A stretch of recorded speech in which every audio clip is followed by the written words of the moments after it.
Hello, family. Welcome to Storytime. Kindly subscribe and leave a like for us. This means the world to us. Also, share this video with your friends and loved ones and turn on your post notification so you will be notified immediately when we publish a new story. Thank you as you do so. If you missed the first part, you could watch it on the link around this video. Now, let's dive into the story. Let me tell you what happened after SIRRI came back that first time. The whole village turned into a rumor factory. You know how small villages are. Someone trips on a stone, and by the next day, everyone's saying they were pushed by invisible spirits. So when SIRRI, the prettiest girl we've ever seen, went missing for hours in the middle of the night, well, things went wild. She was taken by forest spirits, Old Man Ngang declared. Ngang blamed spirits for everything from his missing sandals to his aching knees.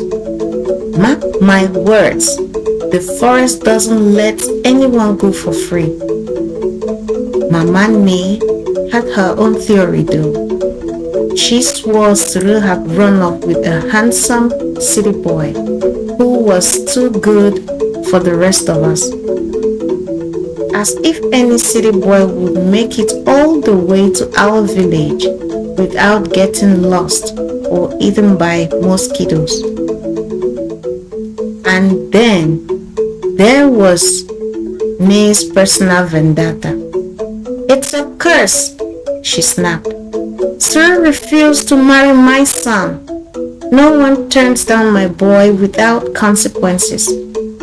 Her son, by the way, is a 34-year-old man who naps more than he works and smells like he bathes in fish water.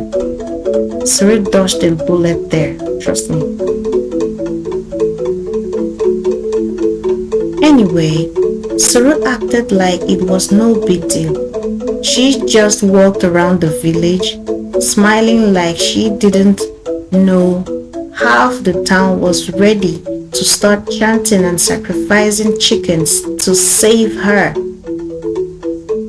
But things really kicked off the second time she disappeared. This wasn't like the first time when she snuck off into the forest for a few hours. Nope. She was gone for 3 whole days. At first, everyone thought she had gone to visit her aunt in the next village or something. But by day 2, the theories got creative. She's been married off to the spirit of the forest, someone claimed. No, another villager argued. She's been turned into a bird. You know, like the story of the witch's daughter? By the time day 3 rolled around, the elders were seriously considering sacrificing a goat just to be safe, they said. And then, just like that, SIRRI strolled back into the village like she had only stepped out to pick some mangoes. I was sitting by the well, pretending to fetch water, but really just avoiding work, when someone shouted, "She's back!" I ran to the square, and there she was, as calm as ever. She didn't even look tired, just different.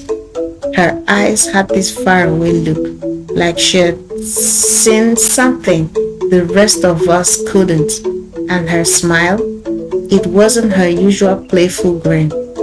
It was softer, like she knew a secret we weren't smart enough to figure out. "Where were you?" someone yelled. SIRRI shrugged. Around. Around where? She smirked. "You wouldn't believe me if I told you." That was it. She didn't explain, didn't apologize, just went about her business like she hadn't caused half the village to panic. I couldn't let it go, though. Something was up with SIRRI. She still laughed and talked to people, but it felt different. And the way she avoided the forest, that was the biggest red flag. SIRRI loved the forest. It was like her second home.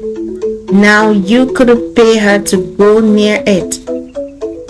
So one day, while she was fetching water, I decided to get some answers. "All right, SIRRI," I said. "No more games.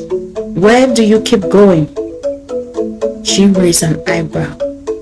"Why do you care?" "Because it's weird. You disappear, everyone panics, and then you come back acting like nothing happened." "But I saw you that first night, remember? I saw you talking to air in the forest." She froze for a moment, her face unreadable. Then she sighed and set her water jug down. "You shouldn't have followed me," she said. "Yeah, well, I did." I shot back. "And now I have questions. Who's the wanderer? What's going on with you two? And why does he keep popping in and out like some kind of magician?" Her expression softened, like she felt sorry for me. "You don't get it," she said quietly. "Then explain it." She hesitated, then leaned in close, lowering her voice. "He's not like us. He doesn't belong here." "What does that mean? Is he from another village?" She shook her head. "Not another village, another place." "Place? What kind of place?" She didn't answer. Instead, she picked up her jug and walked away, leaving me more confused than ever. That night, I heard footsteps outside my house. I peeked out the window, and there she was, SIRRI, heading toward the forest again. I grabbed my sandals and followed her. This time, I wasn't just curious, I was determined to get answers. When I reached the clearing, they were both there, SIRRI and the wanderer.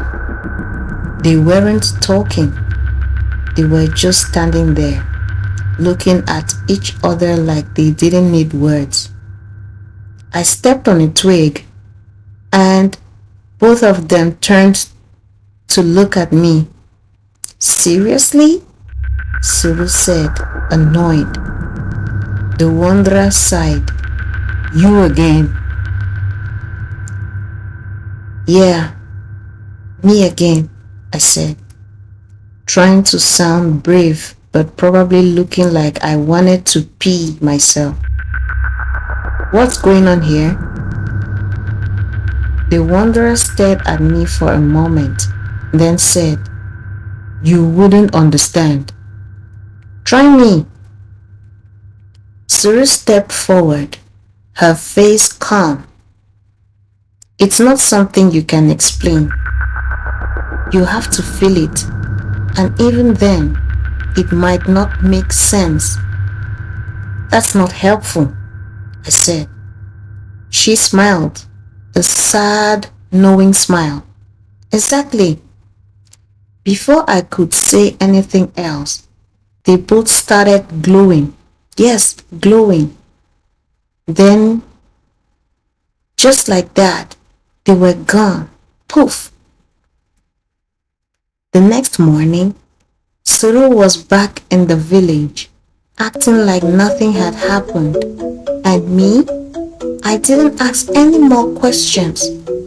Some mysteries I realized are better left alone.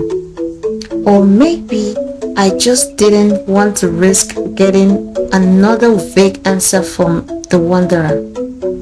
The end? Who knows?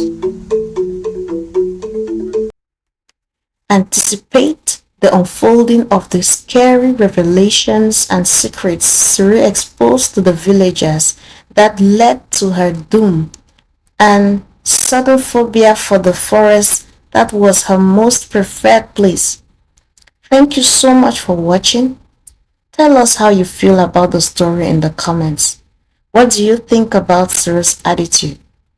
What about that of her friend that usually followed her around? We will be glad to hear from you. Thank you.